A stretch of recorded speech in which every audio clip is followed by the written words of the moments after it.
So Craig, tell me, what does football mean to you? Football means everything to me, Will. Everything.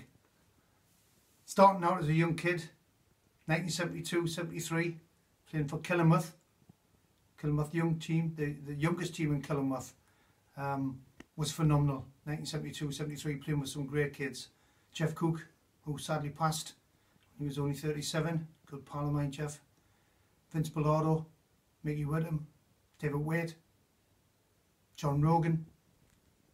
So many names that just roll up the tongue. Tony Ambleford, Stephen Knox. This is for you, lads.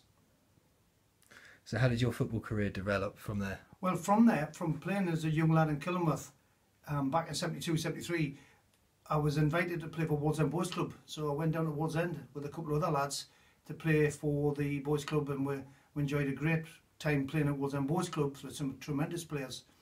Fantastic players. Stevie Bruce, Neil MacDonald, Trevor Stephen, Peter Beardsley. The names just roll off the tongue. Just phenomenal players. This is for you, lads. This is for you, lads. So as an aspiring footballer at the age of 16, coming up to the summer of 1980, your life took a very different path. What happened then? It did, Will, yes. It was kind of thought of that I had the ability as a young lad to be a professional football player, but at 16, when I left school, I found autistic glassblowing. And from that moment, my kind of football career took a bit of a downward turn, and then become a glassblower, autistic glassblower. As an artistic glassblower, you've had the opportunity to meet some very famous sporting celebrities. And it was actually in 2001, October, you had the privilege of meeting the World Cup winners of 1966. That's correct, yes. It was so a great how did honour. that come about? It was a great honour, that, Will. Well, my desire was to recreate the Kentucky Derby in glass. So I went to the USA to make Churchill Downs in glass, which I achieved in 2005.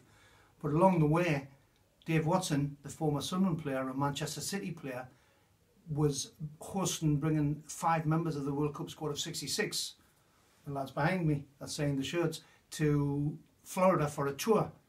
And they had a night in Orlando, I had a night in Tampa, a night in Fort Lauderdale and Miami, but nothing on the west coast of Naples where I was.